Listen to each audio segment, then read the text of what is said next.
Hello, everyone. I keep wanting to say like "Welcome to Game Theory," which is just like not correct. But anyway, hello, everyone. Welcome to the COGG Let's Play. Thank you so much for joining us on this fine Sunday afternoon. At least I think it's fine. I haven't been outside today yet, but A little chilly, but Midwest. good. Yeah, that's spring in the Midwest for you. You've got that days where it's like 75 and days where I think it's actually going to snow like tomorrow or the day after or something like that, Scott. I have not heard that. That's terrible. I mean, it wouldn't be spring in Ohio if it didn't snow at least one time That's in true. April. Very true. Hmm. So anyway, hello everyone. I am Caleb Eno. This is my compatriot. Hi, I'm Scott. You're over here. There we go. Yeah, I'm over here. Over here. All right. Well, so today is our regularly scheduled once per month design let's play. So what we do every month is we have a theme that we choose, and we ask for people within the COGG community. COGG is the Central Ohio Game Dev Group, as indicated by. Well, here we go. Here it is up there. Yes. Now I'm going to start over. We are COGG, the Central Ohio Game Dev Group, which is a organization dedicated to supporting people in the Central Ohio area who are who are interested in video games, specifically the making of video games.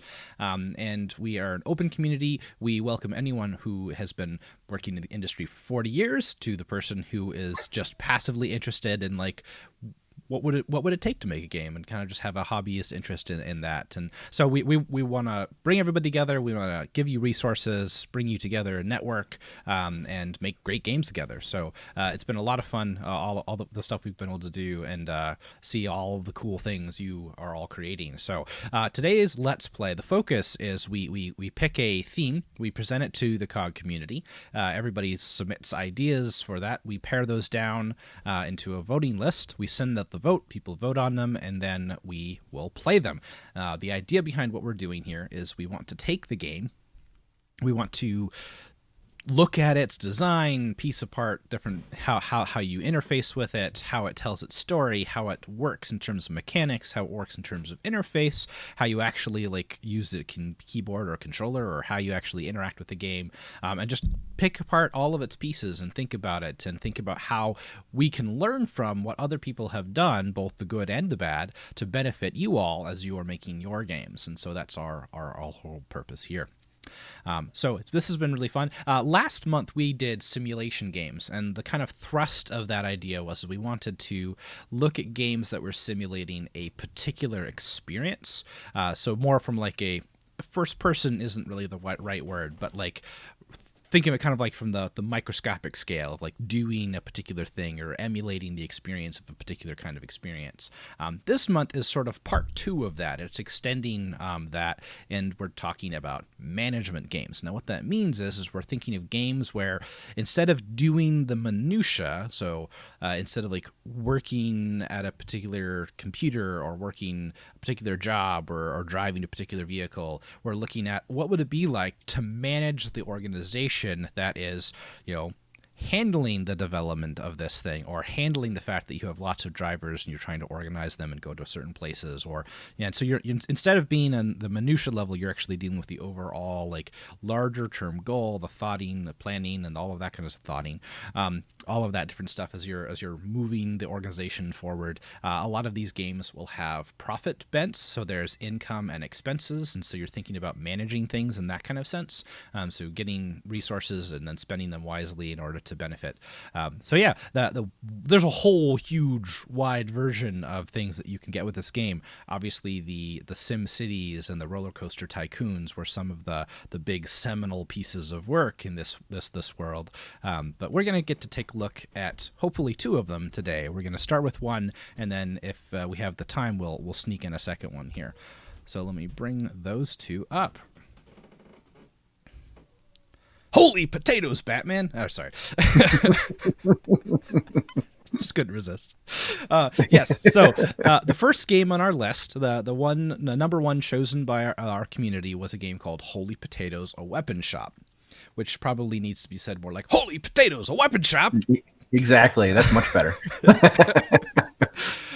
This is an interesting one. So this is whereas you have SimCity, which is like kind of God mode level, you're looking down, you have the whole city and you're placing things and managing them. This is more of like a workforce management simulator. So you have a particular set of individuals, you are making the decisions about where they're working, what they're doing, how they're spending their time, organizing their schedules, and organizing sort of like the input and outputs of your shop. So that's the one we're going to get into first. There's been a number of games that I've played with this. There's one of the games actually that was on our list originally was Dev Tycoon, which is one I played a ton of. That one is pretty classic, just because, I mean, game developers sort of flock to it because it's all about doing what we do. It's a lot of fun. I have a confession. I've never played that game. There we go. Yeah. I mean, there's so many games, right? So it's true. It's okay if you haven't played it before, but I do recommend it. It was a good play. It was fun. Like I really spent a lot of time. Even started dabbling into some of the mod community people that made some different like adjustments to the game through mods. It's always nice to see, especially games like this that kind of create an API to allow modders to do lots of interesting things through Steam Workshop is really great with that. But yeah, it's been really neat to see some of the things people have come up with there. So I dabbled in that a little bit, but that was a good game. There was another one that I was actually trying to find, and I forgot to finish looking for it. This one is actually probably a lot closer to the one that we're going to be playing today. Oh, I can't find it. It has a funky name because it's like the two main characters' names smashed together. I am having difficulty finding it. Oh well. Okay. Well, so yeah, it was interesting. It was like Reticier or something like that. But I'm looking at my list of R games, and it doesn't show up on my list, which is curious. So I'm not sure on which platform I had it installed. But that was one that I played for a while. That was really fun. I'm mentioning it because Holy Potatoes Weapon Shop is gonna bounce off of a lot of the same ideas. So it's a game where you are a shop owner in an RPG world, and you actually do some dungeon crawling in this game where you go through and you fight some baddies and you like collect items. But the whole goal is you're getting these items to then sell to RPGers in your shop.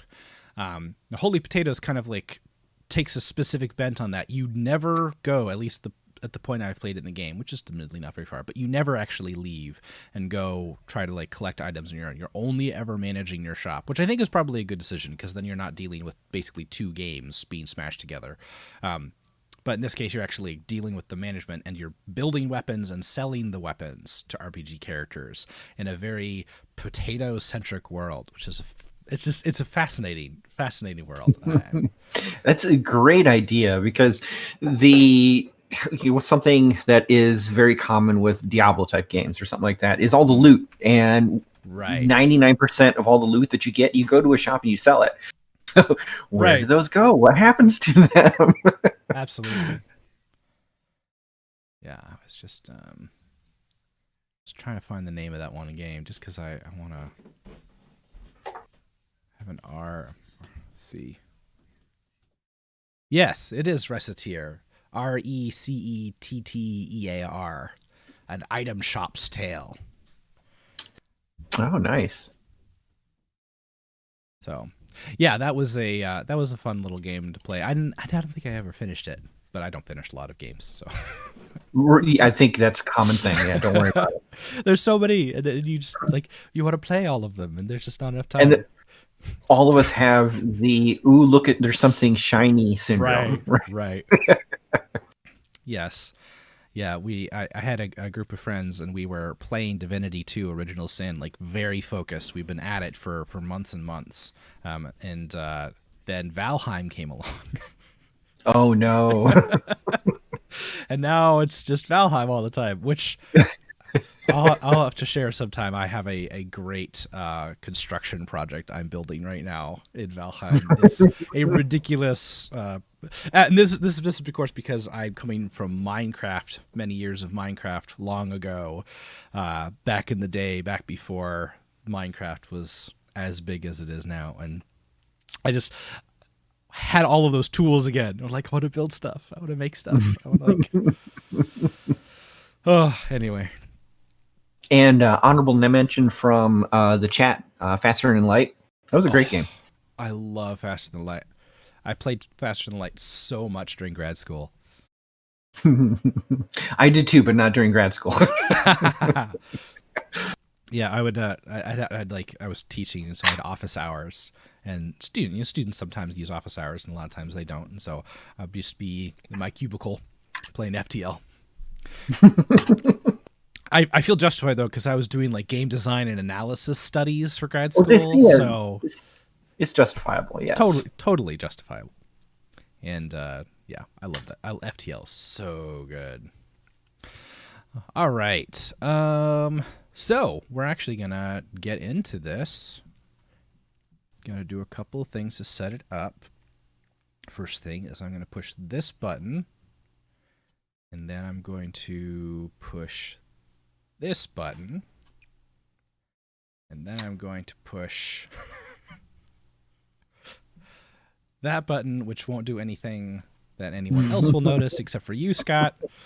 And then, but that will push your face down into the right spot. And then if I push this button, there should be music. I'll keep you near it for it. Yeah, are we hearing? Yay! Okay. You're good. You're good. Nice setup. Is it loud, or is it? Do you want to bring it down, or? No, I think you're good. Okay. Very cool. All right. So, all right. Holy Potatoes, a weapon shop. I'm pretty excited about this. This is gonna be fun. It's got the right kind of quirkiness to it. I think it just lends itself really well. I'm gonna go ahead and we're just gonna go into a new game. And I don't know anything about this game, so this is gonna be fun. Yes. So it is one of those things. It's a trope in these kind of games to have a character that's sort of like you're having to like pay them off, or you have debt you're inheriting or something like that. Animal Crossing does that. Recettear does this. This game is similar. It's got a similar kind of vibe going on to it. So this is Agent 46, whoever Agent 46 is. And there is a lot of text to this intro, so I'm going to move through it a little more quickly. But it's some reasonable dialogue. They have some interesting character stuff here. This character's full name here is abbreviated on purpose because it is really, really long. The agent will say it at some point and then invite you to rename your character, which I think is clever.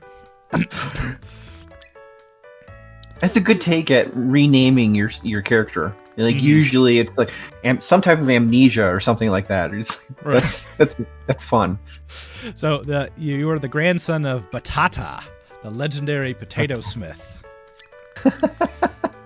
You have inherited the legacy of his grandfather, the blacksmith shop, and according to Agent 46 anyway, they had an agreement where he owned 99.9% of the weapon shop and the grandfather owned 0.01% of the weapon shop, which is now yours.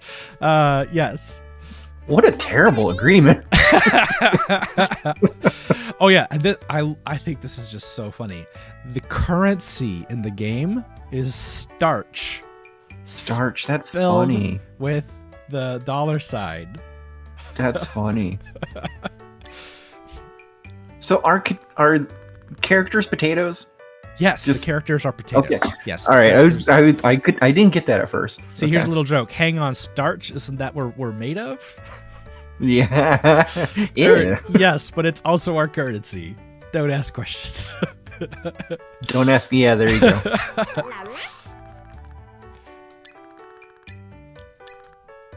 Move through some of this real quick. Goal: make lots of starch. going to need to forge powerful weapons. But first, do you have anything else other than patata tata lata kartoffel pea aradapple papa that I could call you? Yes, please. I have no idea. Like, was this a name that somebody just shouted out at one time and then it just stuck, or did they actually spend time coming up with a really crazy name? Months of brainstorming. All right, so this is where you have the opportunity to rename your character. I think Patata, really great. Spanish for potato. Yeah, I think that'll work. That's nice. And Patata Shop. Also, I think that will work. Yes. Would you like to skip the tutorials you have seen? No. I think we'll go through them. All right, so they start you out with 500 starts to get you started, courtesy of Agent 46. Okay, so this is where everything starts to kind of move on, and when we actually get into the thrust of the game. This is a very, very gated tutorial. I have mixed feelings on it. Okay. Because there are lots of things going on, and it can be very easy to get overwhelmed with all of it. However, the response to that has been there's a lot of text and very, very hand-holdy. So, well, okay. I'll let you kind of take a look at it and see what you think. Does it lock you into only one choice? Yes. Here's the text block. You can't click on anything but this thing. Yeah. Correct. Okay. I know exactly what you mean. Yep. And that's obviously something that's been done many, many times. I'm not sure if I'm not sure if it's the most beneficial thing, or if it would be better to kind of give your players a little bit of a more open setting or not. I don't know. Let's just keep going through it. I'm curious what you'll think about it. Sure. So we've been introduced starch. So starch is one of the things. So that was we got 500 starch up here. The next thing it introduces is this idea of fame. So how well your shop is known will affect the kinds of heroes that come to buy your stuff. So fame is this guy. So check mark, thumb up. So zero shop fame. Wow, that is actually really hard to say. Yep, top right panel, this up here has the date, current season, and the present weather conditions. So, gives you time, light breeze. How does weather come into play? I don't know yet. I haven't gotten far enough to actually get a sense of that. So I'm curious about it as well. So we're in spring, year 1, yeah.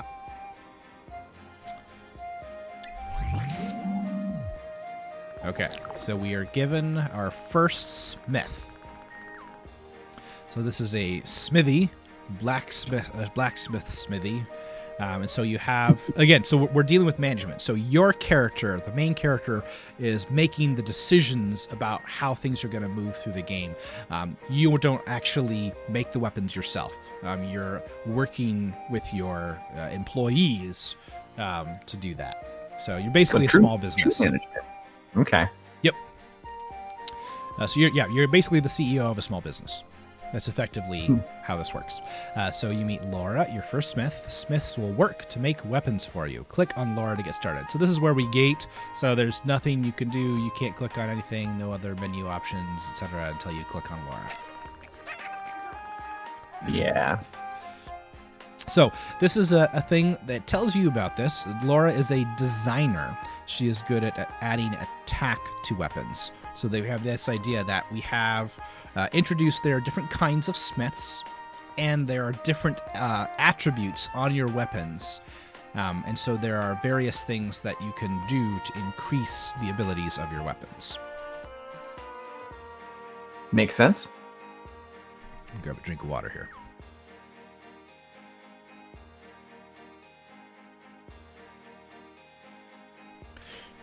All right. So you have this panel over here. This is your Smith's panel. We see that she is a designer. And then you also have a couple of other things. So designer, as far as I know, designer is kind of like you have designers, and then there are 2 other types. There might be others. I've only seen 3 so far. And so her job is smith, but she also has subcategories inside that job. Right. As far as I know, everybody is a smith. They're all of your employees are always that's smiths. just okay. That's just a catch-all phrase. That's for just a catch-all phrase. Okay. I see. Okay. But your smiths can do different jobs. And so you have designer is one. We'll get to some of the other ones later. But every other smith can also be an explorer and a merchant. So those are 2 fields that all of your smiths can also do. We'll get into why in a little bit here. But they have a salary, so how much they cost a month. So you don't want to hire too many right off the bat, because if you do that, you're going to have trouble. And then these are, I guess those are the stats of the individual, possibly. I'm not entirely sure. Some of the later stuff I haven't quite gotten to yet. So yeah, it looks like they're the stats for the designer portion. Right, that's what I was wondering. Yeah. So look right there. Yep, can add. Those are the 4 things. Yep.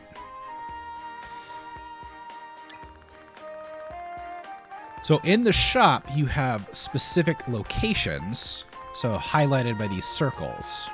And that's where you can assign your smiths to a particular place in order to then utilize their skills to build a weapon together.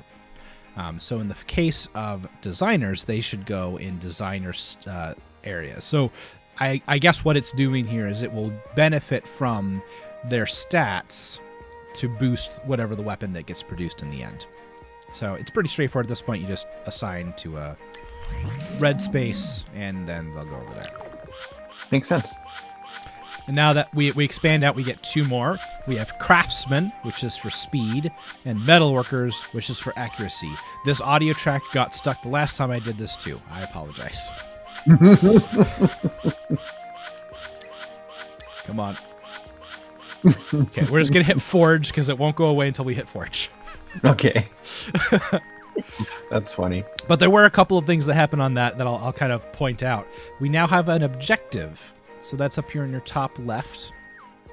Some of how this interface is designed makes me think that this was actually geared towards a mobile experience. I can you see have it too. very big buttons, very big, clicking things. There's not a lot of like nuanced minutia clicking. Some of this stuff in the top, I just have a hard time seeing that. It's very out of the way with how a lot of your focus is kind of in the middle here or at the bottom, and so I don't see this very well. It's also white, and that kind of blends in with the background just a little bit. I noticed that too, yeah. Also, in my own particular experience, I have a light right behind that corner of my computer screen, and so it washes out my vision there. So that probably doesn't help. But yeah, so we have an objective now. So this tells us what we're trying to do. We're forging a dagger. So that's going to be our first slice of it. So when you're building a weapon, weapons have... go ahead. Go ahead. I just noticed that. So you've got a dagger, but particular type of dagger that you're going to be making is a dirk. So you can have all sorts of different daggers, all sorts of different bows, all sorts of different axes. Exactly. I see. Gotcha. Yep. I'm following along. Cool. And each weapon will have one of the 4 categories, so attack, speed, accuracy, and magic. And I think this is as you... growth rate of each weapon stat. Okay, so this shows you, as you work on it, how quickly is that expected to grow. So I guess it's a combination of the people you have working on it, plus the inherent abilities of the dagger. This has your cost, how much material you need in order to create it. Nice. And then also, heroes that prefer this weapon are indicated here at the bottom. Of course. Yeah, the Klepto Kid. And what's actually... the Klepto Kid. What's really interesting about this actually is these aren't just generic hero types. These are actually specifically pointing to heroes that are named and have their own particular stats too. If you go to these other tabs, you'll see here as well. So here's an archer, and this in particular archer has their particular stats. A ranger, same thing. So you actually will have these heroes that will become reoccurring characters and reoccurring customers who will then buy more and more material, well, more and more weapons from your shop as you go forward. Gotcha. All right, so our first thing, we want to make a dirk. So we'll just go ahead and hit start. So let's start working.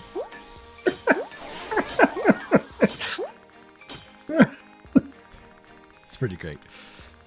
I like the arms in the air, like, yeah. I love that the blueprint is a blueprint drawing of a pencil. Of a pencil, I saw that. So funny. So funny. I love it. All right, so heroes have stat preferences. We talked about this, and they have preferences for both types of weapons and primary stats of those weapons. Let's see. Make the speed the primary stat while placing a smith in the green speed spot. Yeah, and that's happening. So this is our speed, this is our accuracy, and this is our attack. There's really not much. So all three of them are working towards the stats of one weapon. Exactly. Yep. Gotcha. Okay. So the whole shop is engaged in just one crafting activity. I see. Okay, it's done. I was not expecting that.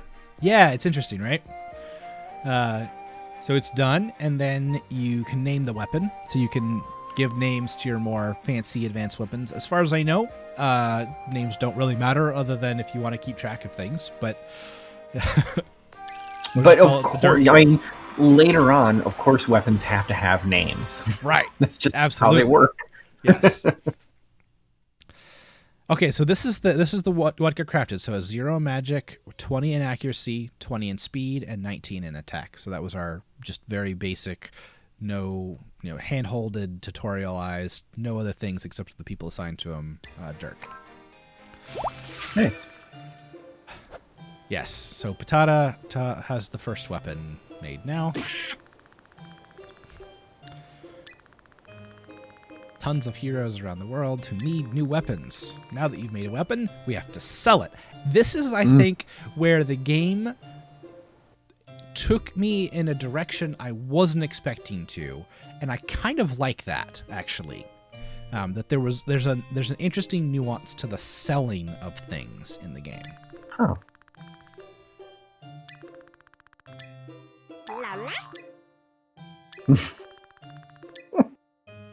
Okay, selling weapons to heroes lets them fight more monsters, which in turn lets them earn XP and level up. The more your weapons benefit a hero, the more fame you will receive. So how do I know if a weapon benefits a hero? That was the line, right? Where he's like, I can't follow him into battle, or can I? He's like, pay attention, there's no adventuring here, you're a blacksmith. So it's the game basically saying, we're not doing that part of the game. Yes. Aww. The heroes will let you know if your weapon was beneficial or not by giving it a grade. So prepare for all your PTSD from grade report cards, because here we come. Yeah, so if you gave an awesome weapon to a rogue, like an awesome staff to a rogue who has no use for it, you'll get a bad score. So you have to kind of be choosy about who you give stuff to. That sounds like school. I just made that joke. Yeah, that's right. That's funny. So you have to manage who you sell to. Yes. Rather than... Because a rogue wouldn't necessarily want to buy a staff. Right. That's interesting. Okay. All right. Some shenanigans. You're right. There is a lot of text here. Yes. I mean, it's humorous, but it's... Yeah, it totally is, yeah. All right, first weapon is done. Now let's go sell it. A potato's gotta eat after all. All right, click on the world map button below. So now we have a new button. Yay, world map. A world map. Wow. So we're gonna hit world map. Click. And what a world map. I know. Well, this is the intermediary on the way to the world map. I got you. Okay. So you can choose different things that you want to do on the world map. So right now, the only thing you can do is sell on the world map. So we're going to go to sell. The guiding, right. Right. This is the world map. Oh. So you can actually change, when it's not in the tutorial mode, you can click up here to change which activity you're doing on the world map. I love the stock Hubble image in the background. Right, yes! I didn't even think about that, but you're totally right. It is a stock Hubble, yes. That is great. Okay. And let's see. We're going to go to New Village. So this one right here, this is Patata's shop. And we're going to go to New Village. Okay, so at New Village, this it took me a second to kind of like take in what was going on here. So I'll give you a little bit of a guided tour. So on this side, these are the heroes which are currently residing in New Village. So these are the two which are here. It does cost time to travel, so that's the thing. And you have the weapons that you have available, and then you have to select a smith to sell. So we see that there's these ones available. You can see their stats. And so we know that this guy, the Klepto Kid, likes daggers who have a primary stat of speed. So we have a dagger with a primary stat of speed. So I'm going to click that. So it's our selected weapon. Looks like you could actually select more than one weapon to sell to an individual. Okay. Or maybe it's sell multiple across. It's probably you can bring up to three weapons with you to sell, is my guess that works. And sometimes rogues and thieves need 2 daggers, so that makes sense. There you go. Yeah. So we're gonna select, and so once we've chosen the weapon, we then select the smith. This is, I think, the thing that gets really interesting, is that your smiths basically will leave your smithy to go do the selling bit, and interesting. You won't be able to use them to build while they're gone. So that's a resource management there. Yep. That's right. Okay, interesting. So you have your 3 here. I love Bulk Bogan.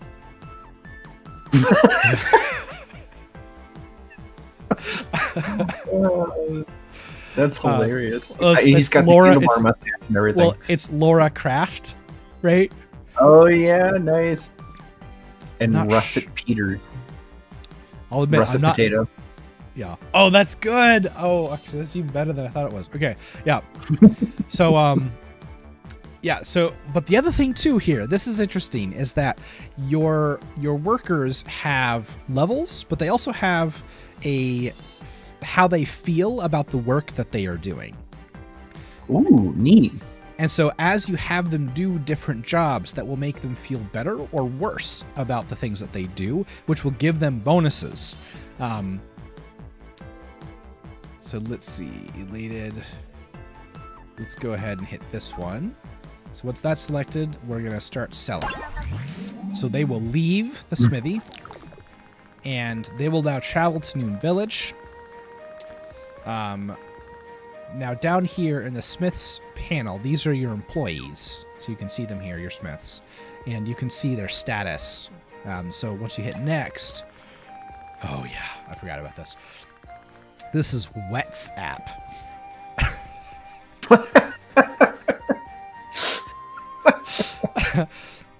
Because they could, I guess. Yes, because they could.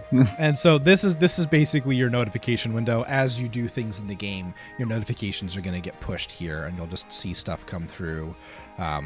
So created Patata shop, whether there's the Dirk was finished, and then as you go through, more messages will show up.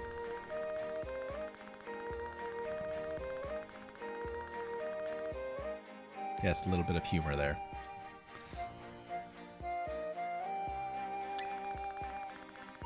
All right, Smith will send you a message. Okay, so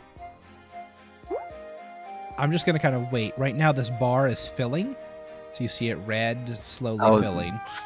She's selling. Yes. So at a certain point, you'll get these 2 exclamation marks. It could be a little bit less than half, a little bit more than half. It just depends.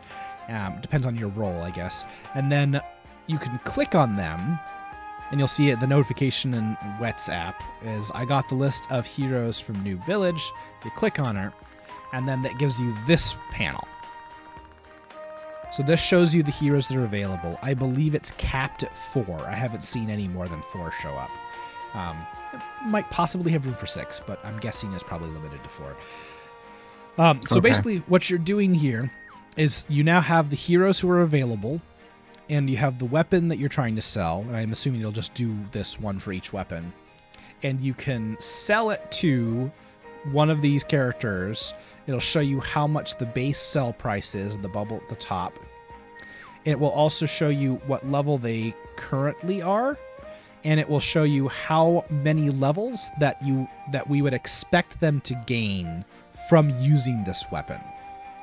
Oh, that's kind of neat. So that goes with the fame. That ties into the fame, doesn't it? It does. If you not only would you get a better price or an offer from I can't remember what his name was, the thief, Klepto.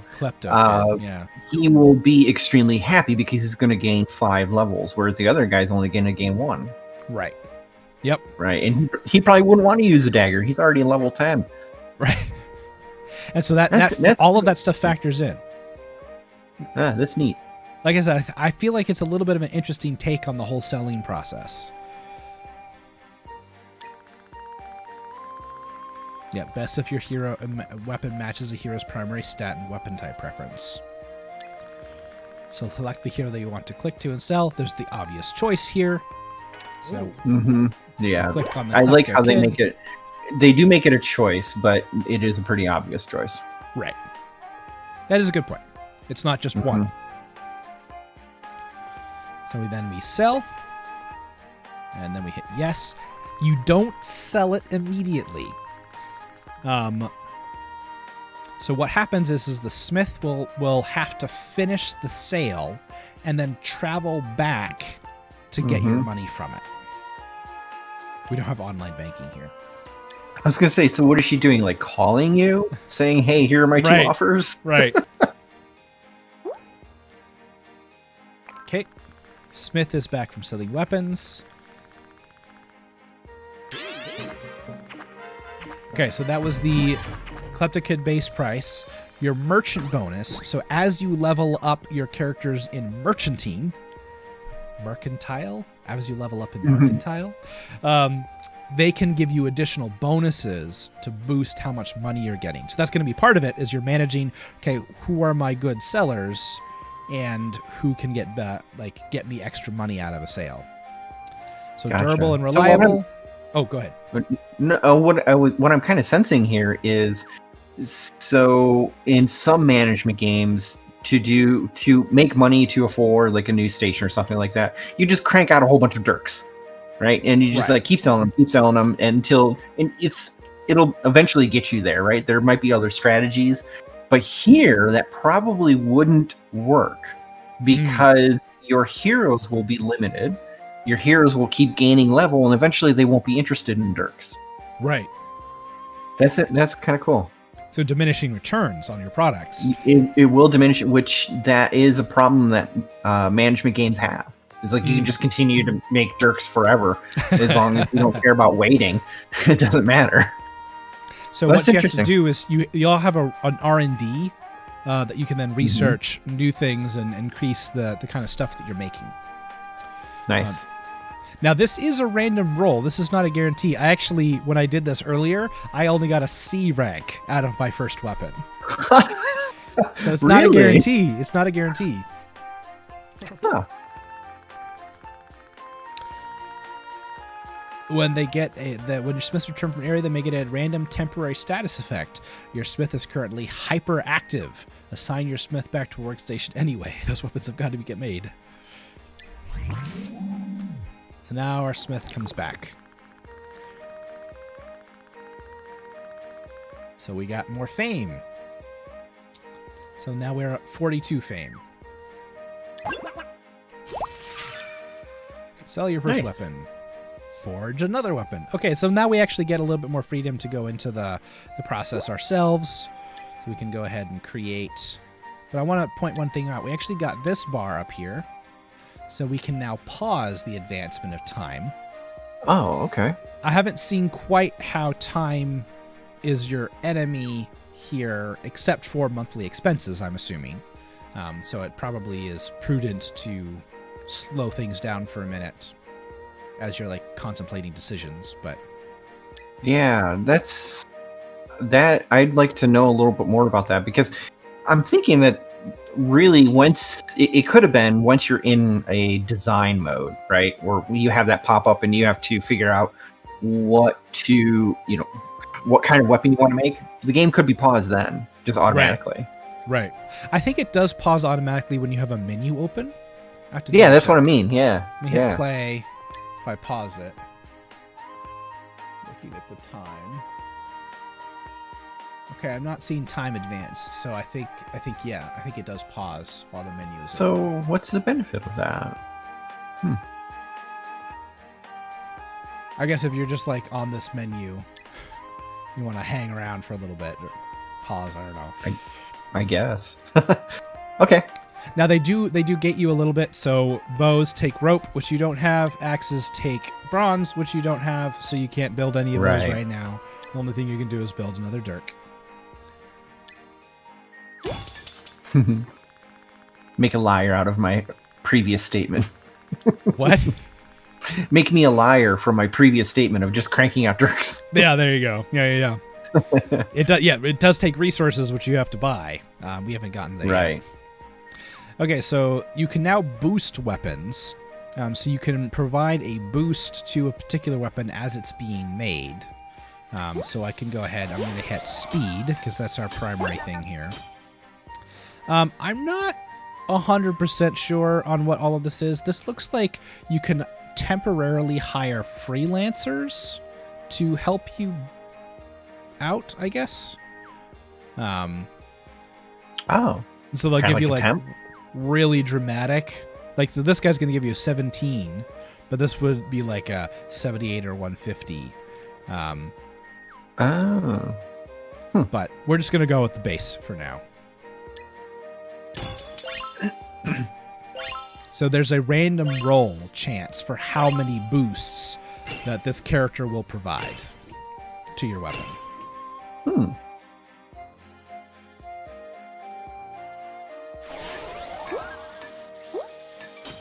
And then it will continue on.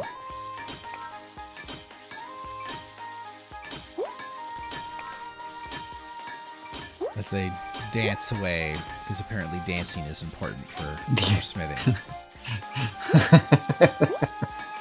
If I was a smith, that's what I would do. Now, if I pause it here a second, we do actually see, like, they are leveling up as well. So we see that they're all level 2 now. Okay, level so 2, there's level 2 in their base, anyway. Gotcha. There's value in pausing right there if you want to check to see where things are at. If you need to do a boost on something, or if you want to check how they're doing, I can see that. Yeah. Okay.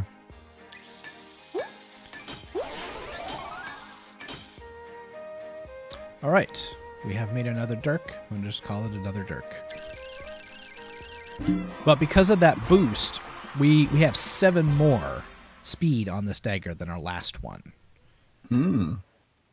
Klepto kid's gonna like that. Yeah. All right, so now we got to sell again. So I do like that it takes you through this twice. I think that's valuable, because it gives you the once through where you're kind of like buttons. And the second one where you actually get a sense of I'm more competent, and they don't introduce anything new to you. They just now go do it on your own. That is good tutorialization. Exactly. That is good tutorialization. Yes. I agree with that. Okay, so we have, and now we've got a couple more heroes hanging out. Well, we have a dirk. We don't care about the archer. We don't care about the ranger or the fighter. Yeah. So, Now, one thing you can look here is you actually have these two characters are now neutral, so their attitude has changed some since the last time. I see that. Happy, neutral face, and then this one is happy. What did you do to reduce? So yeah, I'm thinking, how would I manage that later? What did you do to? You're just a bad boss, is what it is. I suppose I am. Yeah. Yeah, I don't actually know what it is that affects the attitude of your smiths. Just working. Maybe. That's what happens to me during the week. I mean. So I did last time. I made the decision to go ahead and choose the happiest of the lot to go sell things instead of. But I think there's another strategy here, which would be to repeat this person going, because then they'll get additional boosts to their merchanting level. Oh, okay, gotcha. Because that'll spread out the merchant's XP. Does their attitude affect like the offer price? Yeah, so happy smiths gain... Oh, that's a good question. I'm not sure. Happy smiths gain a moderate boost to their job performance. I'm not sure if job performance is just like everything or specifically smithing. I'm not sure. Yeah, that's interesting. I'm gonna send Laura Craft this time. Well, her and Klepto Kid have a rapport. They have a relationship. Ooh, they have a rapport. Exactly. Yeah, I love it. Okay. All right. Well, this, this what's cool about management games like this is you can invent your kind of like your story to it. It's like, these two know each other. That's the cool thing about this. Okay, so now we have our characters, and now we're seeing the 4, as I mentioned earlier. Actually, there might be room for 6 at some point. Yeah, maybe. So we can kind of look across and see. I'm going to go ahead and sell to the Klepto Kid again, I think. Even though it's only going to give me a +1 level, it's quite a bit more gold or starch. Yeah, the other guy, starch, that's right. The other guy can gain 4 levels. He might give you a better grade, but he's only offering $47. Starch. Yeah. And also the primary stat doesn't match. Oh. Because the primary stat for this guy is attack. Attack. That makes sense. So he would not give you a good grade anyway. Right. Now this one, primary stat is speed, which does match, but likes bow and dislikes axe. So it might be like okay, not the greatest, but not bad. Yeah, because that's the archer, isn't it? Ranger. Ranger, okay. Which is different than archer. Right. I'm not entirely sure what the difference is between a ranger and an archer, but I'm just going to go with it. So I'm going to choose Klepto Kid again. Sure. And yes. Now we're going to wait. Timer advances. And then they will come back. And we will get... Oh, right. Moolah! Nice. And he gave you another A. Yeah. Cool. Yeah, bring our smith back. So could you potentially build another weapon while she is out selling? Yes. And maybe have another employee constantly out while you're constantly building something else? Absolutely. And I think that's eventually what you're going to have to get to in order to succeed at this game, is being able to have that rotation of people in and out doing different jobs. And what's neat is it's kind of implied. They haven't said anything about it yet, but it's implied, especially if you're used to games like this and you want to maximize. With a lot of people who play management games, they want to do this. They want to maximize the amount of money they get back for their return they get back for the time that's invested during the game. And I'm just picturing how that works here. And they're hinting towards it, but they haven't really said anything about it yet. Yeah. Now we've been introduced to another thing now. Objective. Buy 5 ropes. Now here we go. Click our world map. There we have a second button. It's a shopping basket. Yes. Yep. So go ahead and hit this. And we have our same map. The map is the same, but we just have different actions we can choose from now. So we'll hit new village once again. Okay, so it's not... That's weird. So you choose an action to go to your map, not using the map to define your action. Yes. That's backwards. I don't want to say backwards. I don't think it's bad or anything like that. It's just not usually what happens. Right. I agree. The first time I went through it, it was a little bit of a confusing flow. Yeah. I at first didn't realize that there was this option to switch which action you were in. I will say that there doesn't seem to be any indication of which mode you're in, which is probably that's probably something that should be there, showing you what mode you're in. Yeah. At first, I'm not liking it. Yeah. I think it would be better if you could click on a place and then choose what you wanted to do there. If you wanted to go that direction, like popped out from the middle, and then you could pick. Right. So or go into Noob Village, and then Noob Village has the store that sells ropes, and also the pub where all the heroes are at, where you can sell a weapon. Or maybe there's like a market for selling weapons. I don't know. It seems backwards from what we're all used to, but there must be some advantage. There would have to be a reason why they designed it that way. Yeah, I mean, my instinct would be go to the map first, and then when you click on it, you would get this flyout around the location. I think that would be what I would go with instead. Exactly. Yeah, that's what I'm thinking too. So what do we got? That was a good conversation. It was good. Like that's it. That UX is hard. Like it's challenging. It is, yeah. Let's see here. So, New Village, possible side effects. Oh yeah. That's right. Okay. Yes. So we can buy stuff. We have our individual things here. You have a quantity marker. I was reading the side effects. Sorry. Oh, over here. Yeah. Yeah, so these are things, the effects that traveling to this location can have on your smiths. Oh, so what does Whoop Whoop do? Well, let's see. Accuracy plus 30 and attack plus 20. Cool. All around pretty good, actually. Whoop Whoop is a good thing. Oh, and you can... Hyperactive is minus attack, 20 attack plus accuracy. 20. Yeah. Yep. I would think it would be plus attack minus accuracy if you're hyperactive. Okay, cool. All right, so we're here to buy rope. This is another thing. I'm going to point this out too. Objective, not visible at all. You can't. You have to remember it. You have to remember it. Actually, if it's not on the map either, so you had to have remembered it. I'll carry it all the way through. Also, probably something you like that. I don't know. I do like that. Yeah, interesting. Because it's simple. I don't know if that objective list gets really long. I like the hand holding of quest objectives in an RPG when they get really complex, but this is something very simple. I like the engagement. It promotes engagement of like, why am I here? Yeah, I want to buy rope. Interesting. Yeah. I almost wish that there was a way to check it. Maybe like a file or something. I can see that. I definitely hear what you're saying.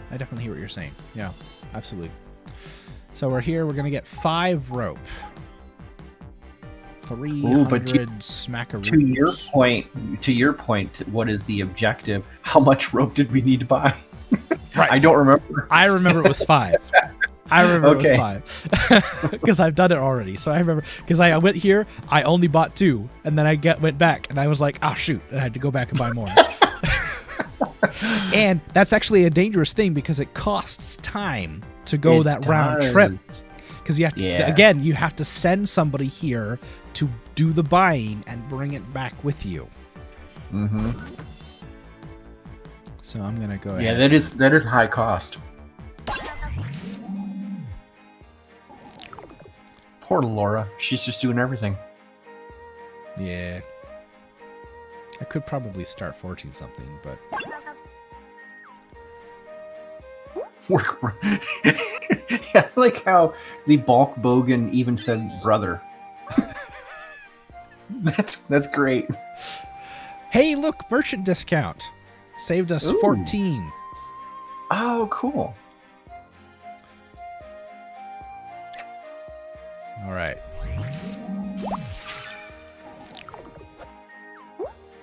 Now we can forge a bow. We have a new items. So we like our ranger likes the bow, and our archer likes the bow. Now notice though, both of them like the bow, but one likes speed bow, one likes accuracy bow. So we're gonna want to build one with speed, one with accuracy, probably. Let's go with accuracy first. The progression on how to build weapons is pretty good here, because it's no longer hand holding, but it is pretty easy to figure out what exactly you need to do next. Yeah, I would have to say with the caveat is if you know your RPG style games.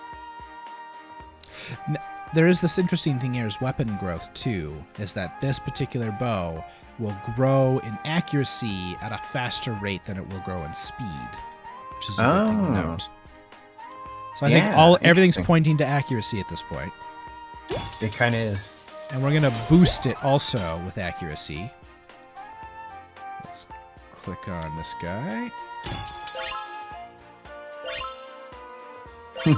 That's cool.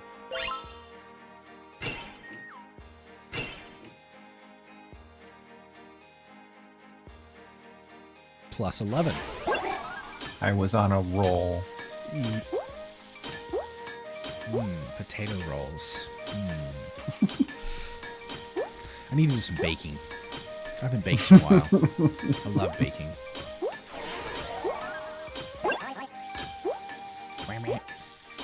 The sound effects. Yeah, this is great.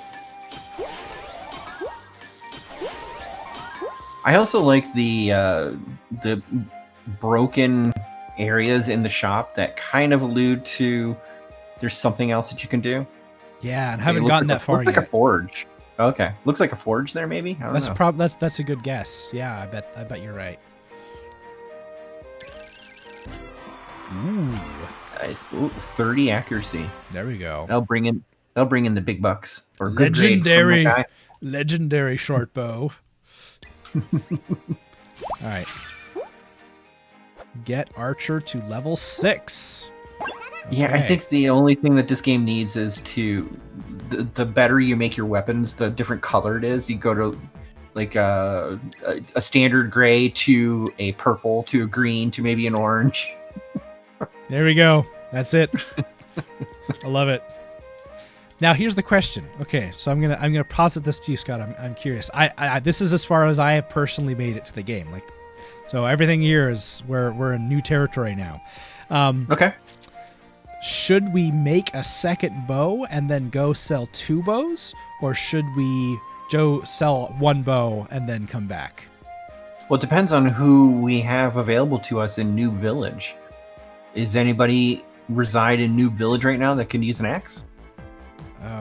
See, here we go. This is. I want to just go look at the places, but I have to click through this first. I have to make an arbitrary decision. So our archer guy is at New Village. And do we have any bronze to make something? We don't currently have any bronze, no. Oh, so we'd have to buy some. Okay, got it. To me, to save time, I would sell 2 bows, then go buy some bronze. That's what I was thinking too, but yeah. Yeah, let's just sell it. Oh, sorry. Yeah, you're in the screen anyway, huh? Yeah, I was in the screen anyway. I'm just like, jeez, whatever. Well, can you start making a bow now? I can, but the attack won't get there because I won't have a person. Oh, because she's not there. Yeah, gotcha. So I don't know if it's worth it at this point or not. Oh, okay, that's very obvious. Yes. Well, how much? What level is he going to increase? 5. Plus 5. All right. Now we wait. Again. While we're waiting, could you also send one of them to buy some bronze?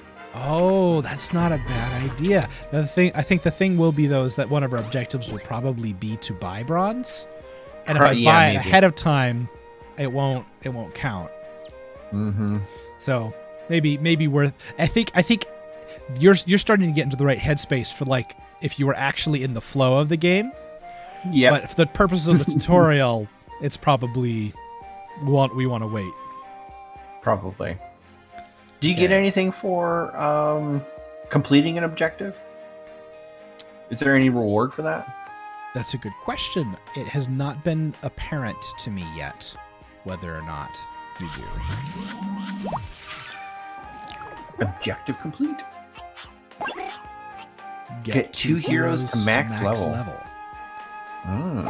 Well, that opens the field a little bit, doesn't it? It does. It doesn't tell you how to do that. Just go ahead and do it.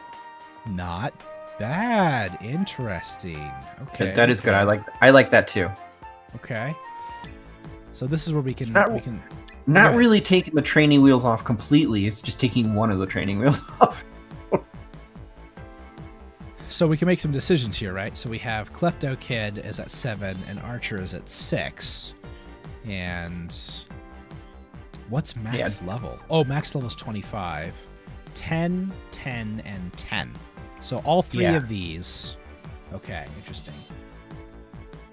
So we would have to find a way to make a weapon with much better stats to get more than just +1 out of those guys. Because otherwise, we'd have to create we were at 7 and 6, level 7 and level 6. Yeah. Yeah. So we'd have to sell 4 and 3. We'd have to sell 9 weapons.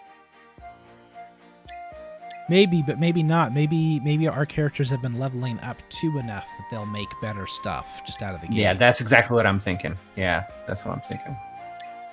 But I do think.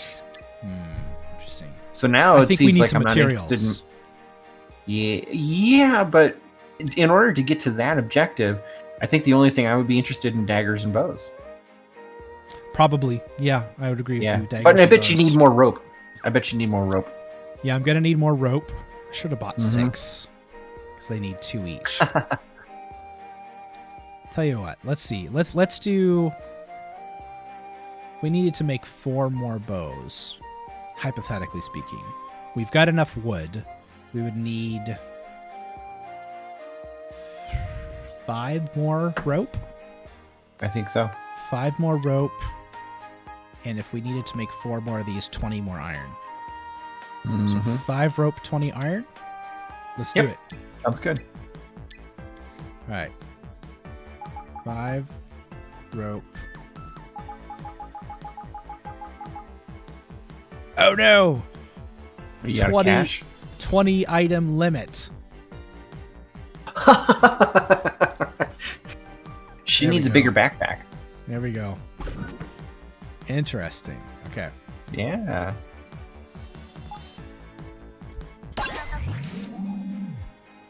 Now we wait. But you could send some. I guess you could send somebody else to get the rest. Oh, that's a good idea. See, it's great. All right.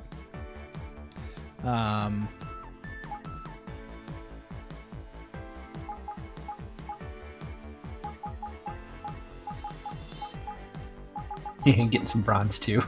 Oh wait, I can choose more than 20 with this guy.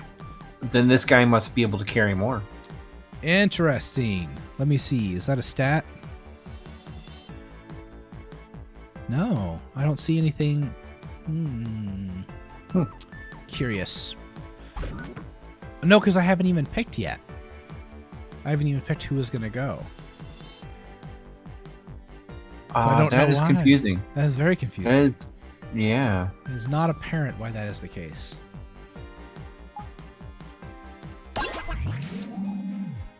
Huh. Poor Russet. Russell. Sitting there by himself. Okay. Shopping complete. Oh, that was a discount of like 50. That was pretty good. Cool. She seems to be getting all the discounts. Let's see what Bulk Bogan gets. Did he get a discount? Yeah, he got a discount. Did. Not as good, but yeah, that's all right. 4.7%. It's still good, yeah. Okay. Market day. Market day. Starch 1.2% increase, and experience increase a 0.8 times increase for all sales. That'll get us there. Yeah, nice. So let's forge. Forge away. All right. Let's build another one of these. No, there's some new UI that popped down. Is that for Market Day? It's on the right, at the very top of the screen, right hand side. Yep. Yep. Market That's Day. what it is. That's what it is. Cool. Good eye. I didn't even see it. All right, let's do speed. I like the weather is hay fever.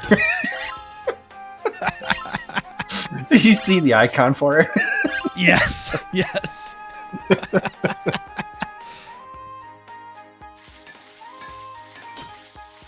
So potatoes suffer from allergies too, huh? Apparently. Oh, I realized I should move this up because the. I wonder if their eyes get watery. Oh. We should end the stream now. That End was the bad. stream. We're done. You ruined Scott. You ruined it all. Ooh. Now we're getting somewhere. See, our weapons are getting better. All right, Let's forge again. Let's make a bow. Let's make one of each, and then we can send the whole lot. Yeah, can you sell multiple at a time? Let's do. Like when you send to sell, can you only sell one at a time, or I think you can do multiple? 3. I think you can do Three. 3. Okay.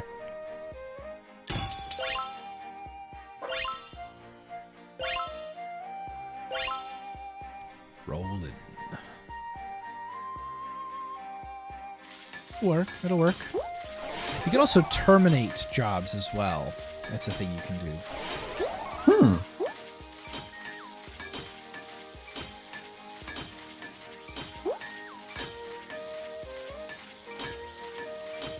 I wasn't even paying attention to the WhatsApp. Oh yeah. It is interesting. It's just basically the scroll of what's going on. Really? Right. Okay.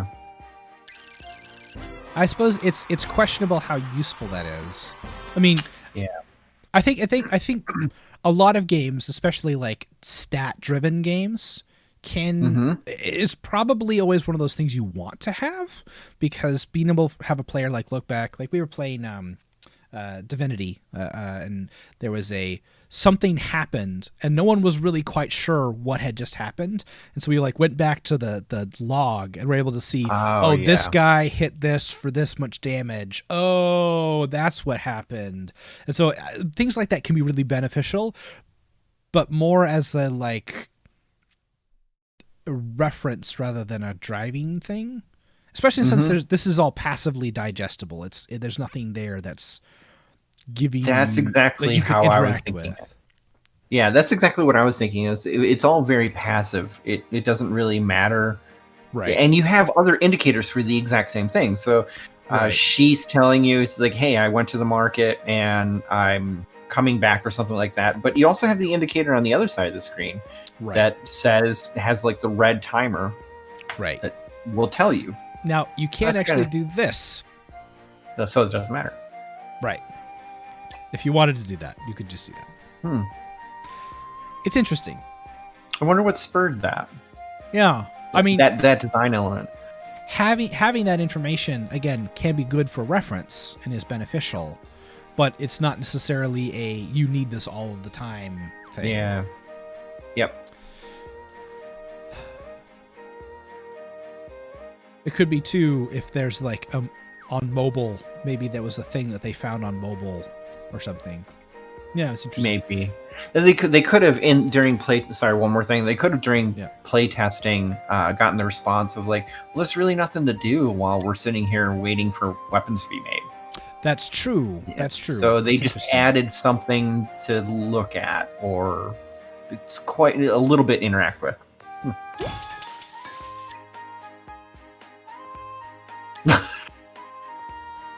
Beagle Brown. Steve Mobs. Steve Mobs. That's funny. Oh, Donald Macaroonald. Okay, yeah. Who's the other one? We gotta know. Stevie Flounder. Stevie Flounder. Oh my gosh. This is so oh my weird. gosh.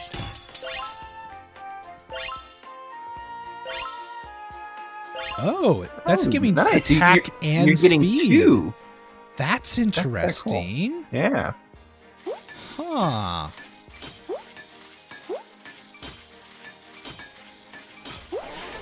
Harnessing inner chi. That was interesting. Oh, I'm noticing there's some animation differences. What look like Laura Craft got tired right there. I'm wondering if her mood is going down. She's neutral right now.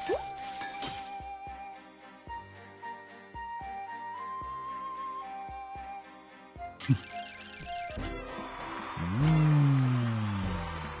37. Okay, we made our 3 weapons. Okay. And let's go sell. So let's choose 1, 2, 3. Select our number 1 merchant. And do my best. we could buy things too. Yeah, I like that. And then you double up. That's interesting. Yeah. I'm not really Magic sure what dust. to... I'm gonna...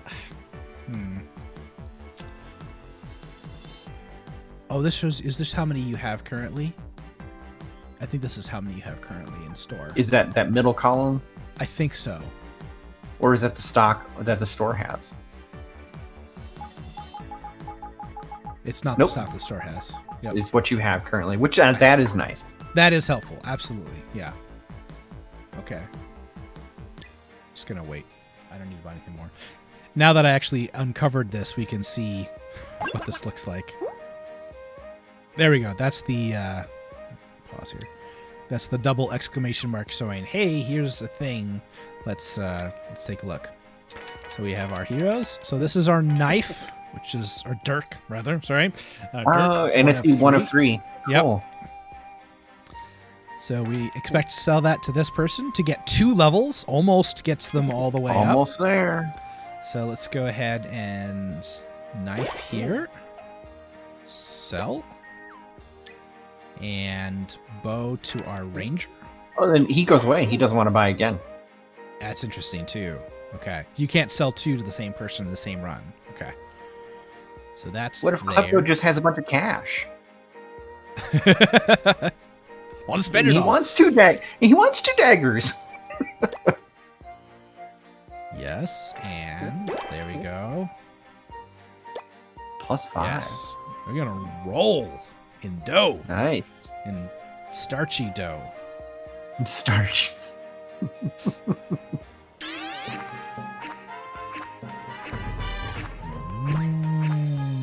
Nice. Nicely done. Nice. A's across the board. Durable and reliable. A real lifesaver. Wow. I was kind of hoping to get our reach this objective. Me too. Travel past 1. Well, I guess we better just do it again, huh? Yep. All right. Let's move a little faster here. So this one's supposed to be speed. Let's hit it.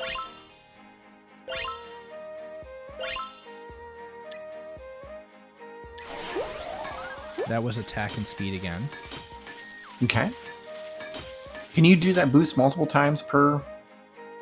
No. No, it says boost one? count 1 of 1. Now you probably are going to be able to do more than 1 later. Would be That my means guess. that means you can do it. You can increase that. Yeah.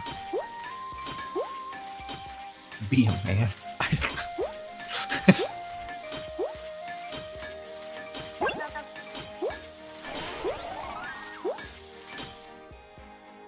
All right, got our dirk. 45. Nice. All right. Bow again.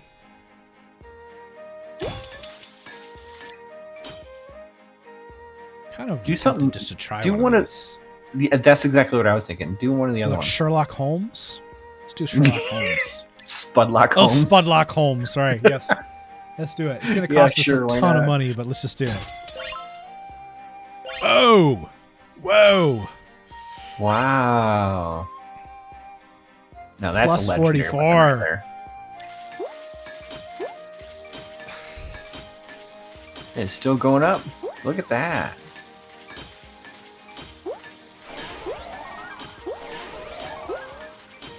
So I don't know if that was worth it, but that was impressive how much that went up. And was that cost us like 700 somewhat plus the materials. So unless it sells for like a lot of money. Yeah, exactly. You'd have to sell it for at least 900, I would think. Yeah, probably. Okay, primary stat 64. It was like double. Wow. Uh-oh, everyone's in bed with the flu, and that means not much fighting is going to go on. D3, do you think that means 3 days? Duration 3, maybe. Here, XP when selling to Alan Greenwood.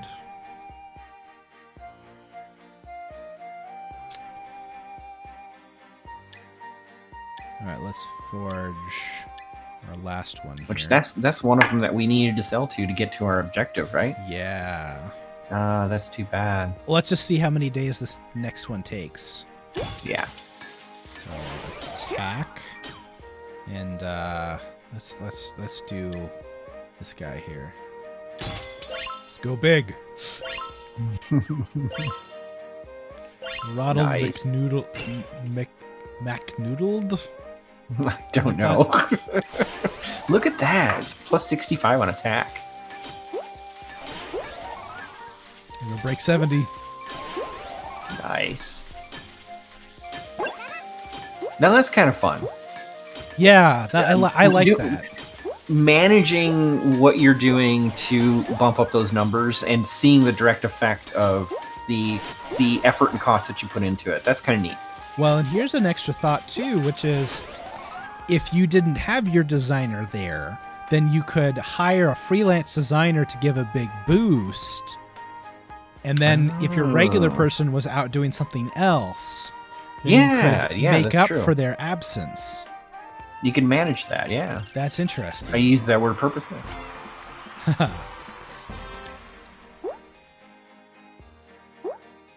Okay.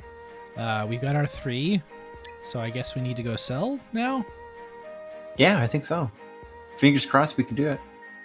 Yeah. All Time left 1.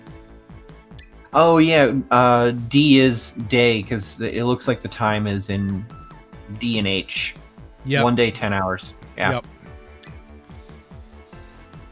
Well, we only need to get 2 there. Let's see what we can accomplish here. Okay.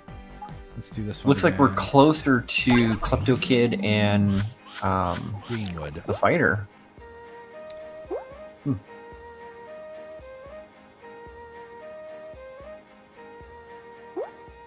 Okay, here we go. Ooh, it's worth it. Somewhat. Wow. So we guesstimated it would be around 900 to kind of recoup the cost. Right. I don't know if the bronze or no, it was steel. Was it that material? So steel, iron. It gives it gives you a profit. The question is, would the profit have been better if we hadn't? I suppose is the question. Right. Where's it tell you profit? Well, it doesn't. That's something we have to internally calculate. Okay, you got to figure it out. Yeah. Yeah. Because we spent an extra 700 to get this number, but if we had just gotten more than 700 anyway, would that have put us? I guess the difference there, it's interesting. Somebody somewhere has done the numbers, I'm sure. Right, exactly. I guess we just go by our experience and also trust.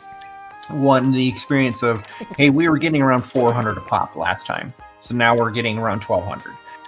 And then 2, I would trust that the developers did the math. Oh, I'm sure there's a spreadsheet somewhere. There's Exactly. a big spreadsheet somewhere. And they wouldn't have put in a useless or non-profitable mechanic.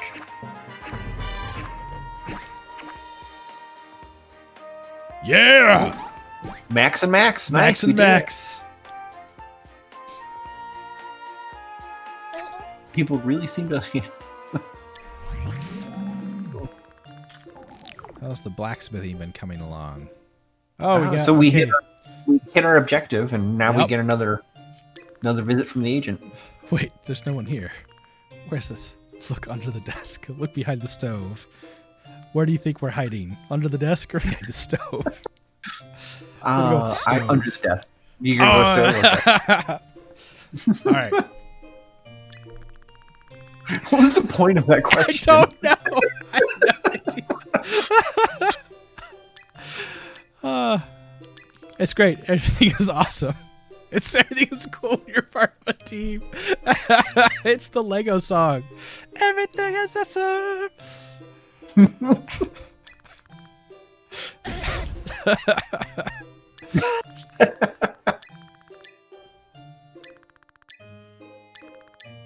Yeah, they're easy to make. You're truly Batata's grandson. He might not act like Batata, but he definitely forgets like Batata. These weapons are really good. I can't really tell since I use these guns. Are you okay? Mario tells us when he was first starting out. Oh, for ages and ages. He was a very good blacksmith. It's like you really take after him. I never met him, you know. I wish I had. Like a really cool potato. I had come by earlier. Got her on by.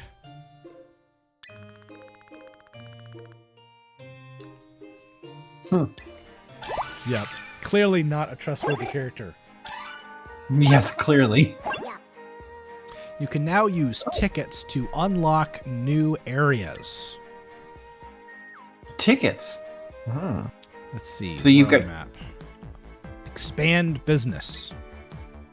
$5. Oh, you can. You can click and drag this menu a little bit. Can you zoom? Yes. Very, very slowly. So Very, very slowly. Almost unbearably slowly. See, I can picture this growing and growing. Let's see. Murky Different miso marshes. Ooh. Murky miso marshes. Man, now I want ramen. Come on. And the Tower of Root Beer. There's no potatoes in miso.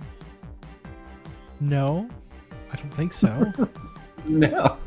There's no root beer in potato either. There's no potato in root beer. Good point. You got me there. Where marshmallows grow on trees and miso soup flows from the earth. That is not a combination. No, I'm interested in. Nasty. No. So just to check in here, I don't think we're gonna make it to City Skylines. We are. I don't think so either. Yeah. So let's just say sorry, City Skylines. You were second place. So and the potatoes are entertaining. So we're just gonna keep playing the potato game. There's good stuff here. Yeah. There's still lots of good things to talk about. I mean, there's a whole set of 4 icons at the bottom of the bar that you haven't even unlocked yet.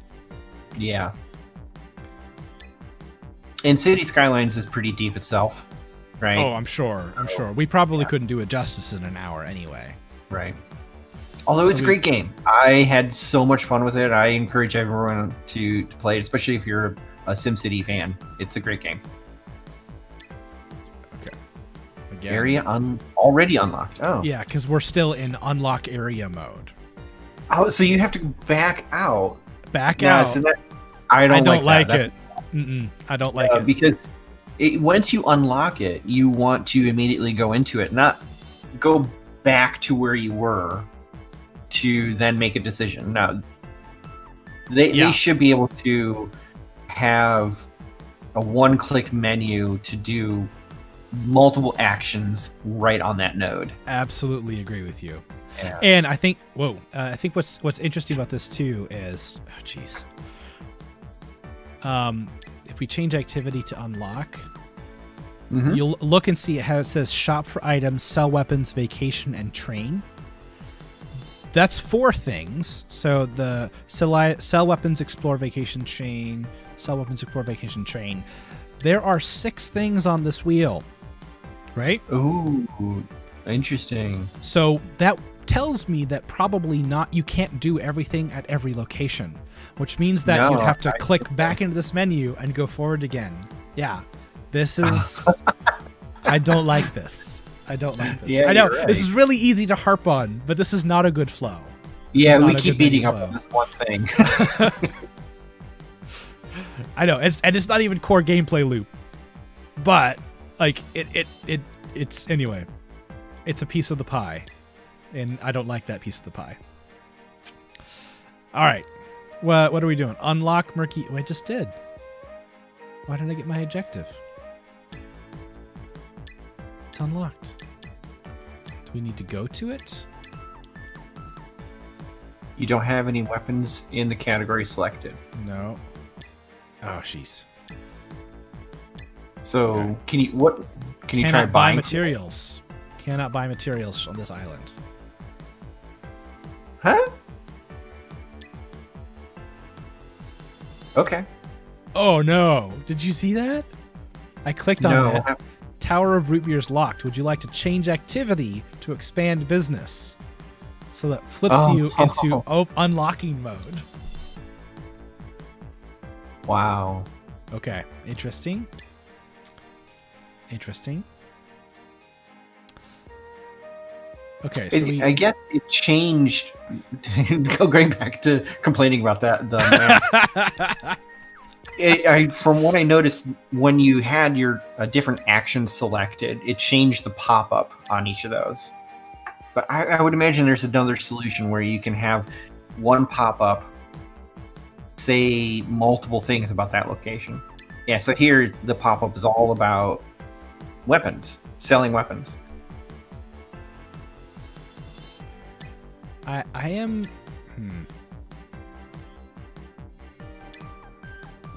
Right. Can't buy things there. I'm confused, though, why unlocking that didn't give us the objective. It's very confusing to me.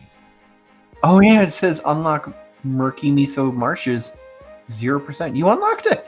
Uh-huh. Oh, you can open the forge with the right-click button. Interesting. Yeah, that's, That's interesting.